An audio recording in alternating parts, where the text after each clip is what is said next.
थोडं गरम व्हायला लागलं का नाही लागलं की लगेच मुलांचे आईस्क्रीम खायचं चालू होतं.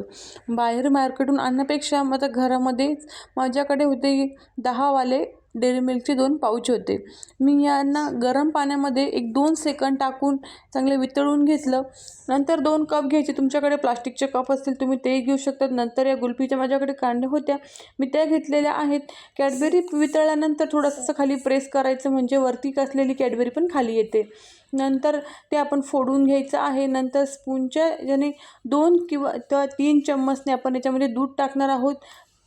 दूध टाकून झाल्यावरती कॅडबरी आणि दूध चांगलं मिक्स करून घ्यायचं आहे म्हणजे त्याची फ्लेवर चांगला लागेल. नंतर वरून ड्रायफ्रूट्स टाकायचे आहेत थोडेसे नॉर्मल आणि हे फ्रीजला 3 ते 4 तास ठेवायचे आहे. 3 ते 4 तासानंतर आपली एकदम कमी खर्चात एकदम टेस्टी अशी आईस्क्रीम तयार होते. आणि मुलांना पण काहीतरी वेगळं पाहिजे असतं तर नक्की करून बघा. व्हिडिओ आवडला असेल तर नक्की लाईक करा.